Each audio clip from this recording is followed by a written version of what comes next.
오늘 함께 읽을 하나님의 말씀은 신약성경 마태복음 6장 5절부터 우리 서한빛 집사님 나오셔서 봉독할 때 같이 통독하도록 하겠습니다.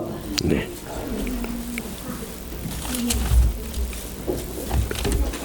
네, 올라오십시오.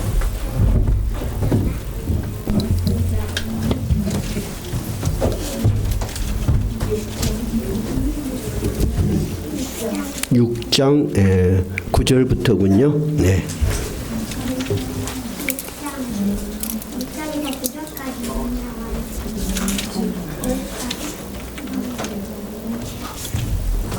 마태복음 6장 9절부터 문제 어떻게요? 네, 6장 9절부터 13절.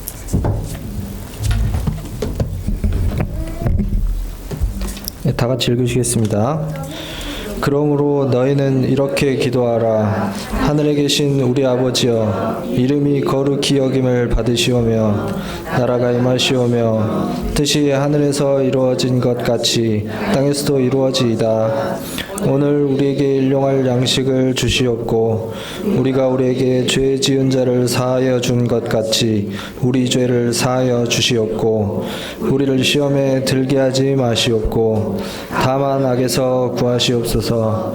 나라와 권세와 영광이 아버지께 영원히 있사옵나이다. 아멘. 네, 감사합니다. 저희 교회는 매년 가정의 달 5월 첫째 주일을 어린이 주일 및 청장년 헌신 예배 그리고 어린아이들을 위한 축복 예배로 드리고 있습니다. 그래서 항상 5월 첫째 주는 프랜카드가 2개가 걸립니다. 그렇게 해서 특별한 날을 정해서 여러분을 초대하기도 하고 또 우리 교회에 변하지 않는 행사로 삼은 지 꽤 오래됐습니다. 우리가 특별하게 이 날을 이렇게 삼는 이유를 말씀을 드릴게요. 우선 우리 청장년 헌신 예배를 왜 5월 첫째 주로 드리는가 말씀드릴게요. 우리 교회 청년들은 대부분 부모님을 따라서 어린 시절부터 교회를 다닌 청년들입니다. 그죠? 근데 대학을 들어가고 또 사회생활을 시작하면은 너무 일상에 쫓깁니다. 그러기도 하고 부모님에 의해서 의무적으로 교회를 가든 거기에서 벗어나서 자유롭게 생활할 시간이 주어지다 보니까 신앙생활이 점점 소홀해지기 쉽습니다. 그죠? 그것이 현실입니다. 둘째는 이제 결혼을 해서 아이를 키우다 보면 육아가 굉장히 힘들어요. 그래서 육아가 힘들다 보니까 점점 교회를 나가는 일이 줄어들게 됩니다. 그래서 부모님들이 자녀들을 생각할 때 항상 신앙생활을 잘하는가 하고 기도하는 것이 기도의 1번입니다, 여러분. 그런데 여러분이 가정의 달을 맞이해서 부모님에게 맛있는 식사를 대접하고 부모님에게 또 용돈을 드리고 이런 것도 굉장히 부모님을 기쁘게 하는 일이지만 함께 예배를 드리는 거 여러분 이것이 부모님으로서는 최고의 기쁨이에요. 저도 이제 부모가 되고 또 손자 손녀를 이렇게 맞이하게 됐죠. 해보니까 정말 우리 손자 손녀들하고 예배 드리는 거 최고야. 여러분도 그러시죠? 우리 부모님들 목사님 말이 맞다는 사람 한번 손 들어보세요. 다 손 드시잖아요. 그러니까 이게 가장 큰 선물이라고 제가 확신을 하게 됐어요. 그래서 어디에 있든지 5월 첫째 주는 여러분이 부모와 함께 예배드리는 날이다. 그렇게 기억하세요. 네. 그리고 부모님을 가장 기쁘게 하는 거예요. 부모를 기쁘게 하는 건 2가지가 있겠죠. 하나는 육신적으로 현실적으로 도움이 되는 내 자녀들 그런 것도 하나 있겠고요. 둘째는 영혼 깊숙하게 평안함을 느낍니다. 우리의 자녀들이 여전히 나와 같이 하나님 앞에서 예배를 드리고 있구나 하는 것을 부모님들이 같이 예배드리면서 느낄 수 있는 행복을 드리기 위해서 이렇게 마련한 거예요. 근데 왜 청년이면 청년이지 청장년 헌신 예배냐? 우리나라가 산업이 발달하고 가족 구도가 발달되고 시간이 흐르면서 이 청년이란 개념이 굉장히 모호해졌어요. 그래서 우리 여수만 보면은 청년 인구가 2만 5천 명이 늘었어요. 그러니까 사람들이 아니 다들 청년이 줄어들고 아이들도 안 낳는데 왜 여수만 청년이 늘어났냐? 실제 늘어난 것이 아니고 법으로 청년 나이를 18세에서부터 45세까지, 전에는 39세였어요. 어떤 데는 50세까지. 그러니까 지금 청년이라는 범위가 굉장히 넓어졌어요. 근데 그런 시대적인 변화를 모르고 청년이라는 이름만 쓰면은 내가 30 몇 살쯤 되면은 나는 청년 아닌데 왜 청년이라고 부르지? 그럴 수가 있겠더라고요. 그러죠. 그리고 또 결혼이 굉장히 늦어졌어. 그래서 한참 나이가 됐는데도 아이가 아직 어릴 수가 있어. 여러 가지 상황이 지금은 이 청년이라는 개념으로 단일 개념으로 묻기가 어려워요. 그래서 우리가 청장년 이렇게 해서 한 50대 이하까지 이제 아이를 기르고 모든 세대가 같이 포함될 수 있도록 그렇게 한 거예요. 그러면 그 더 나이 많은 세대는 어떻게 하냐? 전부 다 통틀어서 남전도회, 여전도에 소속되는 거예요. 근데 가만히 제가 지난 날을 생각해 보니까 저도 청년회 일원이었거든요. 생각을 해 보니까 교회가 조금 더 깊이 생각해야 될 부분이 있었다는 생각이 들어요. 뭐냐면 청년회 그러면 맨날 같은 또래 청년들만 모이는 거야. 그러니까 삶의 지혜가 없어. 근데 나이가 10살 이렇게 사회생활을 먼저 하신 선배들하고 같이 지내다 보면은 시야도 넓어지고 좋은 멘토도 만나고 그럴 것 같아요. 그래서 우리가 청장년에 이렇게 이름을 붙였습니다. 그러니까 여러분들께서 그렇게 이해를 하시면 우리가 활동할 수 있는 폭이 넓으실 거예요. 그 다음에 또 우리 어린 아이들을 위해서 예배를 우리가 같이 드려요. 근데 가만히 생각해 보면 이것도 맞는 거예요. 우리 어린 아이들에게 신앙 교육이 애들이 직접 필요로 합니까? 부모가 필요로 합니까? 한번 생각해 봐요. 부모가 잘 배워서 지금 아이들을 가르쳐야 되잖아요. 근데 애들만 모아가지고 애들 중심으로 축하해 주는 것도 좋지만 어린이날을 맞이해서 우리 부모들이 우리 어린이들에게 왜 신앙교육이 필요한지를 듣는 것이 서로가 좋겠다 하는 생각이 들어서 양쪽 예배를 항상 5월 첫째 주 시작할 거예요. 오늘 어렵게 멀리서 객지에서 참석해 주셔서 너무너무 감사해요. 아까 제가 말씀드린 대로 평상시보다 더 많이 오늘은 못 나올 일이 생겼습니다. 목사님하고 메시지를 받았습니다. 또 부모님 상을 당한 교인도 계시고 그래서 제가 좀 마음으로 오늘 모처럼 이렇게 좋은 행사에 교회가 썰렁하겠다 조금 염려가 인간이니까 좀 되더라고요. 근데 제가 다시 생각했어요. 하나님께서 비록 적은 수가 올지라도 하나님께서 더 큰 은혜를 주실 것이다. 그렇게 찬양도 하고 기도도 하고 왔는데 와 얘들까지 더 많이 있어요. 그래서 오늘 오신 분들은 특별히 감사를 드립니다. 그리고 또 몇 번 못 나오신 우리 자매님들도 오셔서 감사합니다.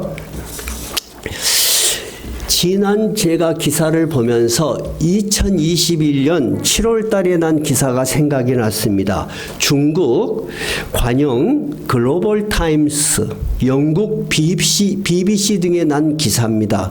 어떤 기사냐면요. 어떤 분이 2살 때 중국에서 있었던 일인데요. 2살 때 아기가 실종이 되었어요. 누가 아기를 납치해버렸어요. 근데 이 아이를 찾아다니는데 몇 년을 찾아다녔냐면 24년 동안을 찾아다닌 거예요. 그리고 요즘은 이제 다 동영상이 있으니까 볼 수 있을 거예요. 근데 그 아들 사진, 2살 어릴 때 사진을 크게 프랭카드에 해가지고 오토바이 뒤에 2개를 세워가지고 50만 킬로를 다닌 거예요. 24년 동안에. 여수에서 서울까지가 몇 킬로라 그랬죠? 400km예요, 여러분. 그러면 50만 킬로면은 얼마나 많이 여수 서울을 왕복한 거냐면요. 1250번을 왔다 갔다 한 거야. 그 사람에 대한 이야기인데 그 사람의 이름이 성도 특이해요. 궈강탕 씨야. 이 궈강탕 씨가 24년 만에 아들을 찾아서 포옹하는 장면이야. 그러니까 중국 전역에서 막 이 기사가 나오고 영국 BBC에서도 이 기사를 다뤘어요. 근데 어떻게 된 사연이냐면 이 궈 씨 아들이 2살 때 밖에 놀고 있는데 납치를 당했어요. 중국은 그런 일이 많다고 합니다. 중국은 우리나라하고 다릅니다. 어마어마하게 땅덩어리가 넓습니다. 그래서 저기 시골 같은 데다 애들 팔아버리고 그러면은 찾을 길이 없습니다. 저도 중국에 가서 한국식으로 생각을 하고 지도를 보면서 같이 머무는 그 중국인에게 나 여기 한번 여행 한번 갔다 오면 안 되냐? 그러니까 그 사람이 깜짝 놀라는 거예요. 여기서 여기까지 갔다 오는데 나를 보고 얼마나 걸릴 것 같냐고 생각해. 우리는 여러분 대한민국에서 여기 한번 갔다 온다 하면 아무리 멀어도 하루 왔다 갔다 할 수 있죠.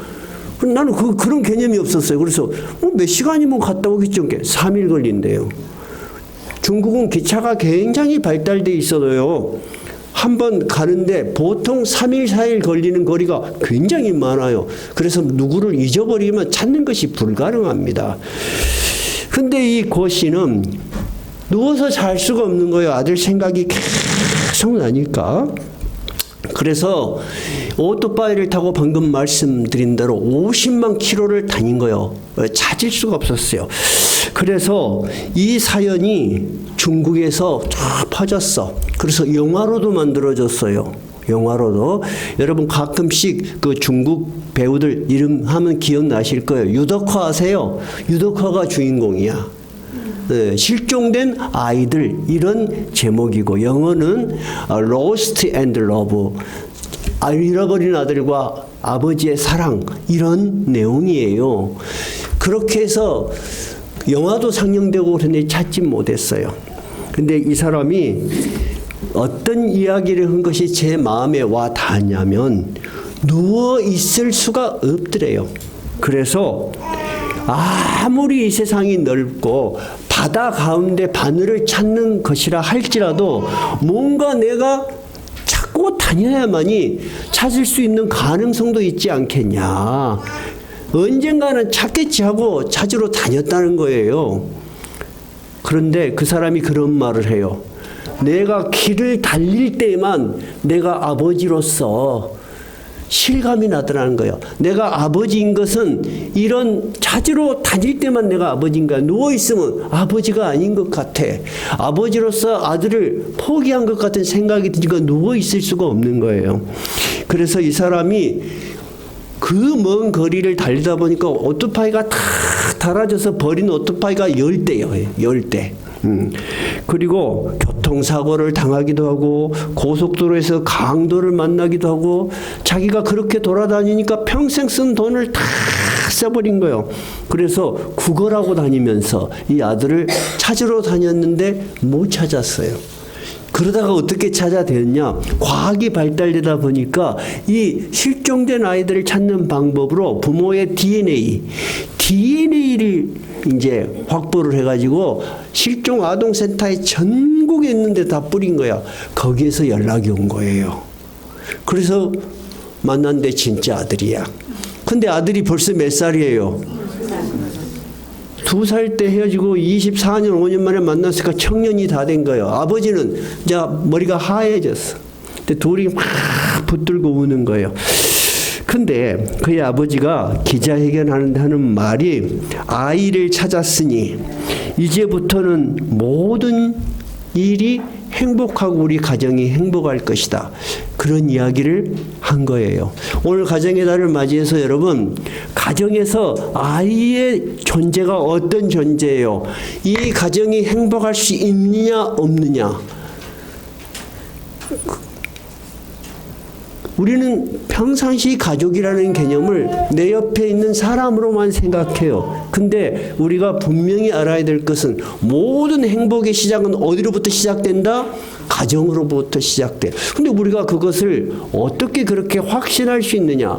여러분, 이 세상의 모든 가정은 우연히 만들어졌을까요? 하나님이 정하시고 하나님이 택하셨을까요? 그걸 어떻게 알아요? 창세기에 보면 하나님께서 인간을 만드셔요. 그죠? 근데 모든 생물체는 말씀으로 만드시는데 인간은 흙으로 탁 만들고 그 다음에 하나님의 호흡을 불어넣어. 그러면서 하나님의 형상을 담게 해요. 제가 한번 읽어드릴게요. 하나님이 자기 형상 곧 하나님의 형상으로 사람을 창조하시되 남자와 여자를 창조하셨다. 하나님이 그냥 우리 인간을 만든 게 아니고 하나님의 본질, 하나님의 본성이 우리 안에 있게 했다는 거예요. 그러면 하나님의 본성은 뭐예요? 사랑이세요. 그래서 우리 인간은 가족을 통해서 하나님의 사랑을 투영하면서 살고 있는 거예요. 그러니까 여러분, 총각 때는 생각해 보지도 않았는데 가정을 가려면 남자들이 어떻게 변해요? 헌신적으로 새끼들을 위해서 죽을 각오를 하고 일을 해. 지 혼자 살면 절대 그리 안 해. 근데 가정을 가지면 그리 안 돼요. 왜? 내 안에 뭐가 있기 때문에 그래요. 하나님의 형상을 닮은 사랑이 있기 때문에 그렇게 헌신할 수 있는 거예요. 그것이 바로 성경이 위대한 책이라는 거예요.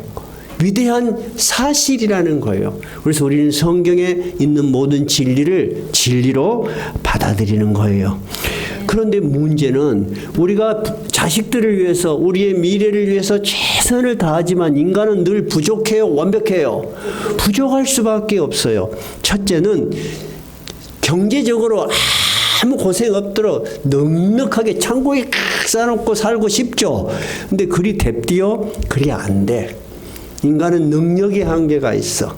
그러죠. 둘째는 어느 날 보니까 몸이 아파. 건강의 한계가 있어. 그리고 마지막, 우리는 이 세상에서 헤어져야 돼. 우리 교회도 어제 제가 광주 갔다 왔는데 유향자 권사님 아버님이 돌아가셨어요. 근데 제가 그 아버님 성함이 유장로님이세요. 벌써 10여 년 됐을까요? 그렇게 안 됐을는지는 모르겠는데 그분이 아주 건강하시고 딸 여기서 권사님 취임하실 때 오셨어요. 그리고 축하도 해주고 가실 때 저한테 봉투를 하나 주고 가시더라고요. 저는 깜짝 놀랐어요. 근데 그 봉투에 뭐라고 돼 있냐면 우리 딸 유향자를 목사님 믿음으로 잘 인도해 주십시오. 아니 유향자 권사님이 50이 넘었는데 그 아버지에게는 어떻게 보이는 거예요? 아직도 초등학교 때 자기가 손잡고 다녔던 그 딸로 이해되는 거야. 그러니까 이 목사님에게 우리 딸 믿음으로 잘 인도해 주세요. 내가 너무 감동돼서 그 봉투를 안 쓰고 서랍에 놔뒀어. 그리고 유향자 권사님한테 전화를 했어. 권사님, 아버님께서 이런 봉투를 주고 가셨는데 다음에 권사님 식사를 사든지 어쩌든지 제가 한번 쓰겠습니다. 그랬는데 아버님이 돌아가셔서 거기다 부조했어. 제가 그 이야기를 했어요. 근데 여러분, 그 이야기를 듣는 유가족들, 특히 우리 유향자 권사님 마음이 어떨 것 같아요? 찡하죠? 제가 왜 이런 이야기를 드리냐면 그 건강하던 아버지도 그 딸을 걱정했는데 이제는 헤어지게 된 거야. 그래서 인간은 이 세상에서 자기 가정을 위해서, 자기 아이들을 위해서, 자기 부부를 위해서 최선을 다하고 싶지만은 우리는 한계가 있다는 것을 인정하는 것. 그것이 여러분 지혜입니다. 그것이 바로 올바른 길입니다. 만약에 그것을 인정하지 않고 내 노력으로 내 능력으로 모든 것을 완벽하게 다 하려고 그러면 어떻게 될까요, 여러분? 그 사람의 마음은 절대 평안이 없습니다. 삶의 부담과 의무만 있고 평안이 없으면 여러분 오래 가기가 힘듭니다. 견디기가 힘듭니다. 그리고 우리 자녀들이 그런 신앙의 교육을 받지 못하면 늘 세상적인 욕심으로 불평하고 불만하고 감사할 줄 모릅니다. 그래서 가정에 진정한 평화가 있기가 굉장히 어렵습니다. 여러분도 매스컴을 통해서 많이들 보셨지만은 재벌들 그런 자녀들이 삶이 결코 평안하지 않다는 것을 여러 가지로 볼 수 있습니다. 그러면 여러분, 우리가 어떻게 하면 우리 가정이 진정으로 평안을 유지하고 행복할 수 있는 것인가 하는 것을 저는 오늘 마태복음 6장에 있는 주기도문을 통해서 살펴보려고 하는 것입니다. 오늘 마태복음 6장에서 9절에 그러므로 너희는 이렇게 기도하라 이렇게 시작했죠. 우리는 세상에 나의 능력, 내가 세상에 추구하는 모든 것들이 정말 필요하지만은 그런 것들을 내가 완벽하게 준비하거나 얻을 거나 추구할 수 없다는 것을 깨달아야 돼요. 그리고 세상을 향한 눈을 들어서 때로는 어디를 봐야 되는 거요? 하나님을 바라보라는 거예요. 그것이 너희는 이렇게 기도하라. 그렇게 기도하면서 첫 마디가 뭐예요? 하늘에 계신 우리 아버지요. 아까 제가 이야기했죠. 아버지는 가정을 위해서, 자녀들을 위해서 최선을 다하고 목숨을 다할 사랑을 가지고 있듯이 이 세상에 너가 너의 가정의 아버지듯이 하나님께서 나는 너희 아버지다는 거예요. 왜 너는 세상에 있는 아버지 어머니 가정으로만 생각하느냐는 거예요. 하늘에 있는 나도 너희의 아버지됨을 기억하라. 이것이 하늘에 계신 우리 아버지예요, 여러분. 얼마나 좋습니까? 한번 따라해 보실래요? 하늘에 계신 우리 아버지. 이 세상에 자식과 아버지의 관계가 있듯이 하나님도 우리하고 자식과 아버지의 관계로 존재한다는 것을 우리에게 말씀하시는 거예요. 너 이것을 기억해라고 하는 거예요. 누가복음 15장 4절에 보면은 예수님은 하나님의 사랑을 어떻게 이야기를 하냐면 예수님은 자신을 목자로 표현을 해요. 목자는 뭐를 돌보는 거예요? 양을 돌보는 거예요. 그죠? 근데 양을 100마리 끌고 다녔는데 집에 와서 숫자를 보니까 한 마리가 없는 거야. 그러니까 이 목자가 99마리 양이 있으면 돼. 한 마리 그거 없어도 할 수 없어. 어디 산에서 잊어버렸는지 모르는데 해도 지는데 찾으러 가봐야 못 찾아 하고 포기할까요? 아니다라는 거예요. 이 목자는 양을 찾을 때까지 들을 헤매고 산을 헤매서 끝까지 찾는다는 거예요. 그래서 찾아갖고 오면서 너무너무 기뻐한다는 거예요. 잔치를 벌인다는 거예요. 이것이 바로 하나님이 우리에 대한 사랑이라는 거예요. 여러분, 그런데 우리가 하나님을 떠나서 신앙을 떠나서 산다고 한들 하나님 입장에서 내버려 두겠어요? 절대 내버려 두지 않아요. 하나님이 다시 불러요. 언제까지? 돌아올 때까지. 그래서 우리는 그 하나님의 사랑을 이해도 해야 되지만은 이 하나님의 사랑을 이해하면은 어떤 생각을 하냐면 부모의 사랑으로 하나님이 나를 사랑하듯이 나를 사랑한다면은 내가 선택해야 될 길은 가장 지혜로운 길은 뭐예요? 우리 가정의 행복이 유지되는 가장 좋은 길은 뭐예요? 하나님 품으로 돌아가는 거예요. 그래서 5월 가정의 달에 함께 우리가 예배를 드리는 거예요. 굉장히 의미가 있죠. 두 번째, 요한일서 4장 9절에 보면은 요한 사도는 하나님의 사랑을 이렇게 표현했어요.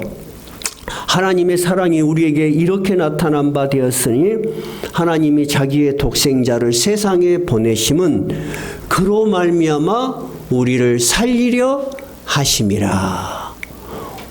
하나님께서 우리를 얼마나 사랑하냐면은 이 아까 중국의 아버지는 오토바이 10대가 다 망가질 때까지 찾으러 다녔지만은 성경에 나타난 하나님은 자기의 아들을 보내셔서 십자가에 죽으셔서 우리를 구원해 자기를 희생해서 완벽한 죽음으로 희생해서 우리를 구원하시는 하나님의 사랑으로 우리를 사랑하신다는 거예요. 여러분, 그러면 우리 육신의 부모의 사랑이 커요? 하나님의 사랑이 더 커요? 하나님의 사랑이 훨씬 커요. 근데 제가 이런 실제 그런 목사님을 만나게 됐어요. 기사를 통해서. 어떤 목사님이 고아원에서 자랐어요. 부모가 누군지도 몰라. 근데 우연히 성경을 보게 됐어요. 근데 시편에 너의 아버지는 너를 버렸을지라도 나는 너를 결코 버리지 않겠다.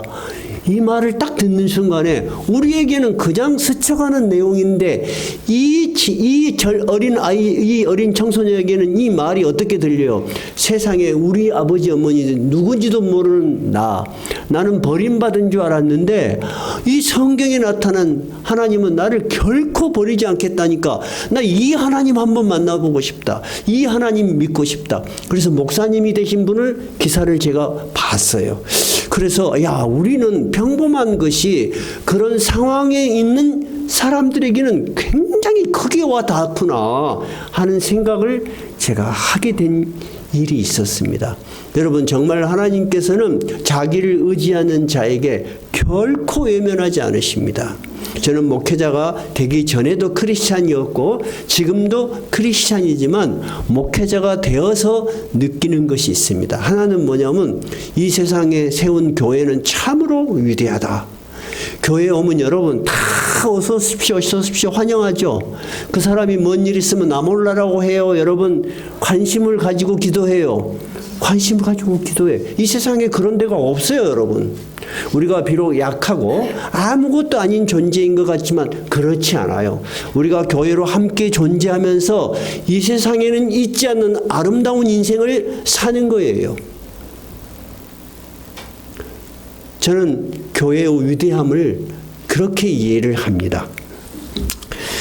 그러니까 우리가 주기도문 첫째에서 하늘에 계신 우리 아버지라는 뜻이 얼마나 의미가 있는 건가 하는 것을 가정의 달을 통해서 다시 한번 기억해 볼 수 있어요. 우리 자녀들도 살다가 많은 일을 당할 수 있어요. 여러분이 완벽하게 대비해 줄 수 없어요. 저도 그랬고요.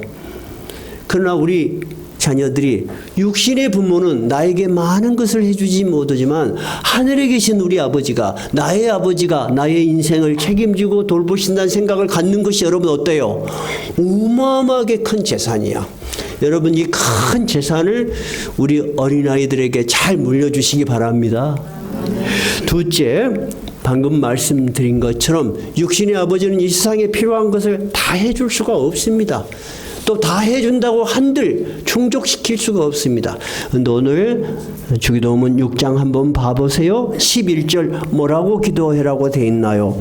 오늘 우리에게 일용할 양식을 주시옵고 매일매일 필요한 것을 주시는 하나님이야. 네가 필요한 것들 없다고 실망하고 좌절하지 말고 하나님께 기도해라는 거예요. 일용할 양식을 채워 주시겠다고 하시는 하나님이십니다. 우리는 이 세상에서 이것저것을 대비해서 조금씩 쌓아가고 또 그것에 만족하고 또 행복을 느끼며 살고 있습니다. 그것이 우리의 일반적인 삶입니다. 그러나 여러분 이 천지 만물을 만드신 분이 누구십니까? 하나님이십니다. 우주 만물을 만드시고 하나님을 우리는 전능하신 하나님이라고 부릅니다. 이 전능하신 하나님이 우리의 필요한 것들을 쓸 것들을 챙겨주신다면 이보다 여러분 든든한 게 어디 있겠어요? 근데 이런 믿음이 없으면 사람들이 너무나 어려운 상황에 부딪히면 여러분 붙들고 일어날 길이 없습니다. 그래서 잘 살던 사람들이 이름이 있던 사람들이 어려워지면은 너무나 많은 사람들이 극단적 선택을 하게 되는 거예요. 왜냐? 최고의 결핍 상황에서도 나를 일으켜 세우시는 하나님을 만날 수 없기 때문이에요. 근데 여러분 우리 자녀들이 이렇게 하나님에 대한 이해를 잘 하면 어렵고 힘든 일이 있을 때도 뭐를 생각하겠어요? 하나님에 대한 기도를 생각할 거예요. 기도해야 되는 거예요. 그렇게 해서 만나는 하나님은 정말 살아계신 하나님이 되는 거예요. 세 번째입니다. 우리가 먹을 것을 다 충족시켜 준다고 해서 여러분 사람들이 만족하는가요? 그것은 있을 수가 없는 일입니다. 지금 매스컴에 나온 연예인들 마약을 했다, 뭐를 했다, 뭐 여러 가지 연예인들 재산이 엄청납니다. 여러분이 생각한 것보다도 더 부자들입니다. 근데 그들이 왜 그런 길로 빠집니까? 사람은 결코 재물로 만족할 수 없기 때문입니다. 우리를 끊임없이 인생의 파멸로 이끄는 악이 존재합니다. 그리고 우리는 그 악에 빠져 있을 수가 있습니다. 그리고 우리는 또 그 악에 의해서 끊임없이 유혹을 당합니다. 그래서 오늘 주기도문은 이렇게 이야기를 하고 있습니다. 13절 한번 읽어봐요. 우리를 시험에 들게 하지 마옵시고 다만 악에서 구하시옵소서. 우리도 여러분 지금 청소년들이, 우리 어린아이들이 이 세상에서 살고 있습니다. 부모의 품속에 살고 있습니까? 세상 속에 살고 있습니까? 세상 속에 살고 있습니다. 초등학교 때만 해도 부모의 품속에서 살고 있을 수 있어요. 그러나 딱 중학교부터 적어도 4, 5, 6학년에서부터는 점점 부모가 모르는 세상 속에서 많은 영향력을 받고 삽니다. 그래서 나이 어린 청소년들에게 설문조사를 했습니다. 내가 가장 많이 영향을 받는 게 누구냐? 1번이 누굴 것 같아요? 친구입니다. 그 또래 친구들로부터 영향을 많이 받아. 그리고 외톨이가 안 되기 위해서 그들을 따라가.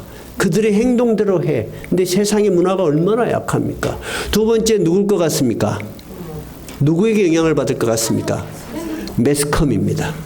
수없이 애기들이 눈만 뜨면은 매스컴. 세 번째가 누굴 것 같습니까? 연예인입니다. 네 번째가 누굴 것 같습니까? 겨우 가족입니다. 그러니까 여러분 지금 어린 시절에 그 몸과 마음과 영혼에 하나님의 소중함, 기도의 소중함, 기도할 수 있음, 기도해야 되는 이유에 대해서 우리가 실감하고 아이들에게 훈련되지 않으면 여러분 정말 험난한 세상에 애들이 사는 거예요. 제가 벌써 나이가 이제 꽤 됐잖아요.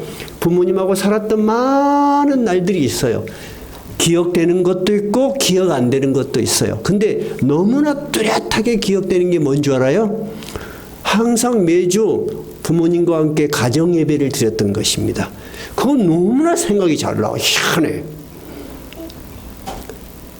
여러분 함께 자녀들과 찬양하고 기도하는 거 자녀에게는 평생 기억나는 아름다운 유산이라는 것을 꼭 기억해 주시기 바랍니다.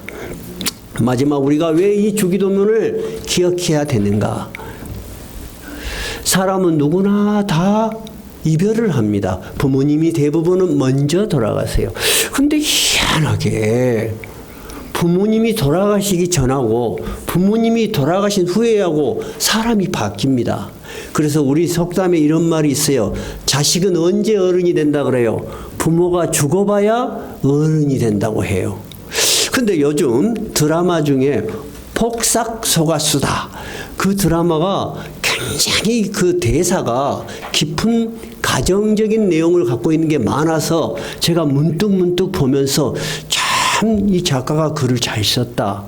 나도 언제 은퇴하고 시간이 되면은 제가 원래 글을 쓰고 그런 일들을 많이 좋아했거든요. 진짜 이 신앙을 문학적으로 좀 잘 쓰고 싶다. 그런 생각이 들 정도로 잘 썼더라고요. 근데 거기에 그런 이야기가 나와요. 자식은 자기가 상처 입은 것만 기억하고 부모는 못 해준 것만 기억하고 미안해 한다는 거야. 그러니까 자식은 어때? 부모가 무엇을 해줬는가서 기억을 잘 못하고 부모가 못 해준 것, 상처 준 것만 계속 이야기를 해. 언제? 부모가 허해갖고 등지고 있어도 부모한테 와서 불평을 해. 그래 안 그래요? 그래. 나도 그랬다니까요.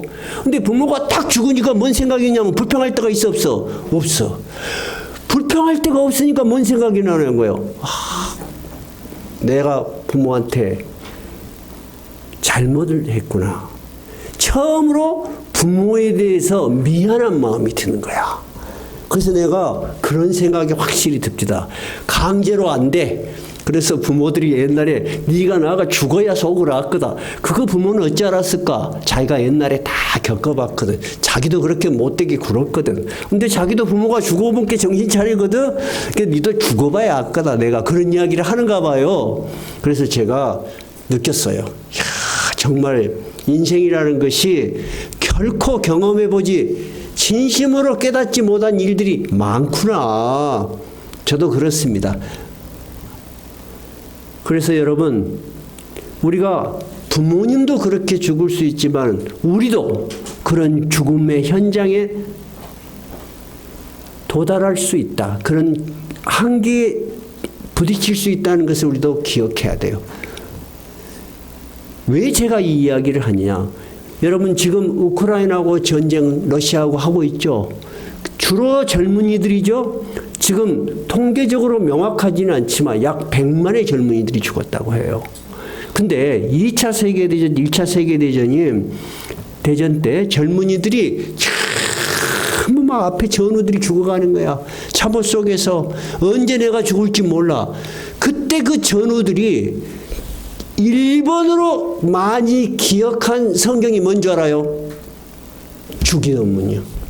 죽음 앞에서 이 젊은이들이 가장 많이 기억하고 암기하고 생명의 평안함을 느꼈던, 내가 아직 살아있음에 대해서 하나님께 감사하고 죽음을 앞에 두고 드린 기도가 1번이 주기도문이요. 그래서 오늘 내가 주기도문을 여러분 선택을 한 거예요. 두 번째는 뭔 줄 알아요? 두 번째는 시편 23편. 여호와는 나의 목자시니. 여러분 진짜 위기에 있을 때는요, 다 눈 감고 외울 수 있는 기도가 있어야 돼.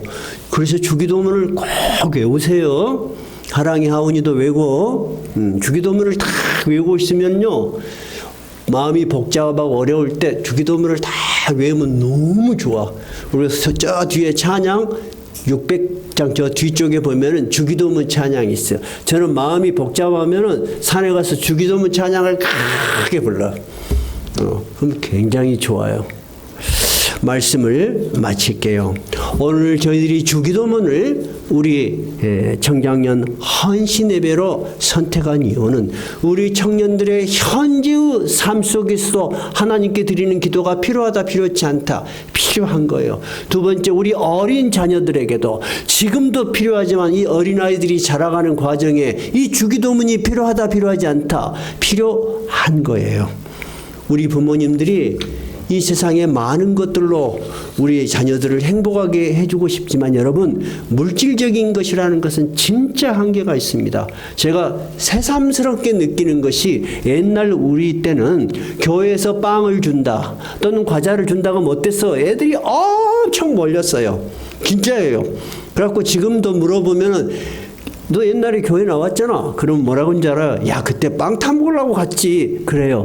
근데 요즘은 빵이나 과자 주면 어때요? 안 먹고 놔두고 가버려요. 학교에서도 우유를 주면 안 먹는 애들이 대부분이래요, 그냥. 이제는 물질적인 것은 아무 의미가 없게 됐어요. 그래서 우리 이번에도 우리도 어린이들 선물로 하는데 과자를 줄까 뭐를 할까 의견을 모았어요. 그랬더니 의견에 모아진 게 뭐냐면, 요즘 애들 과자 누가 먹어요? 금일봉이 최고예요. 그래서 자기들이 필요한 것 사는 쪽으로 그렇게 했어요. 우리에게 진짜 필요한 것은 첫 번째, 제가 여러분에게 저의 신앙 경험 그리고 성경의 가르침을 통해서 여러분에게 말씀드리려고 하는 것은, 하나님을 모시고 함께 살아가는 것이 가장 행복의 기본입니다. 그러기 위해서는 한 달에 한 번이라도, 또는 좀 자주 할 수 있으면 일주일에 한 번이라도 우리 자녀들과 함께 모여서 찬양 한 곡, 그리고 돌아가면서 가정을 위해서 아빠의 하시는 일을, 엄마의 건강을 위해서, 아이들의 축복을 위해서 서로 축복해 주는 기도. 그러면 총 합해서 몇 분 걸릴까요? 5분이면 됩니다. 일주일에 5분을 여러분 투자를 해서 우리 가족이 정말 행복할 수 있다면 그렇게 할 수 있겠죠? 여러분, 정말 그것이 중요한 것입니다. 에이, 지금까지 안 해왔는데 이제 와서 어떻게 해? 정말 그럴 수 있어요. 그래도 하는 것이 지혜롭습니다. 근데 하다가 애기들하고 싸워버렸어. 그럼 그 다음에 다시 하기 어려워요, 쉬워요? 엄청 어려워요. 그래서 가정예배가 소중한 거예요. 이것을 다시 시작하려면 어떻게 해야 돼? 화해를 해야 돼. 야, 그때 엄마가 미안했다. 그렇게 말하지 않으면 예배드리기 힘들어요. 그래서 일주일에 한 번이라도 또는 한 달에 한 번이라도 딱 5분 찬양 한 곡, 그리고 서로 축복해 주는 기도. 그래서 나무래고 어떤 부모님들은 가정예배 드리라고 하면 잘 됐다. 이때를 이용해서 너는 이것이 문제고 너는 이것이 문제고 그러면 싫어해요. 애들이 오래 가지 못해. 무조건 축복해 줘야 되는 거예요. 우리 엄마 아버지가 하는 일을 잘 되도록 하나님 도와주세요. 우리 아이들의 건강을 위해서 하고 있는 일에 대해서 축복해 주는 그런 것들이 아이들에게는 엄청난 자긍심을 주고 나는 하나님의 자녀다. 하나님이 나를 도와주신다 하는 자긍심을 주고 아이들의 영혼을 튼튼하게 자라게 해주는 거예요. 우리 그렇게 하도록 노력하시겠습니까? 네, 그렇게 노력해 주시는 것이 참 좋을 것 같아요. 오늘 하나님의 말씀을 제가 주기도문을 통해서 말씀을 드렸습니다. 오늘 말씀드리신 축복이 5월 가정의 달을 맞이해서 여러분의 가정에 임하시기 바랍니다. 우리 청소년들 계획하시는 일들, 기도하시는 일들 속에도 하나님이 함께 하시기 바랍니다. 우리 어린아이들, 비록 아무것도 모르는 것 같지만은 아닙니다. 너무나 제가 놀란 것은 너무나 신앙을 빨리 받아들이고 감정적으로 느낀다는 거예요. 그래서 유아 세례를 받은 애들에게는 지금까지 성찬식을 참여 안 했죠? 근데 지금 바뀌고 있습니다. 한국 교단 전체가. 이 애들이 비록 입으로는 시인하지 못하지만 마음으로는 충분히 느낄 수 있다. 그래서 유아 세례자들도 지금 성찬을 주는 쪽으로 지금 교단들이 대부분 교단들이 바뀌고 있습니다. 저희들도 잘 연구해서 당에서 결정해서 앞으로는 유아 세례 받은 아이들은 다 성찬에 참여할 수 있도록 그렇게 하려고 생각하고 있습니다. 올 어린이날 그리고 어버이날 그리고 청장년 헌신 예배에 참여한 모든 분들에게 축복이 있으시기 바랍니다. 찬송가 559장입니다.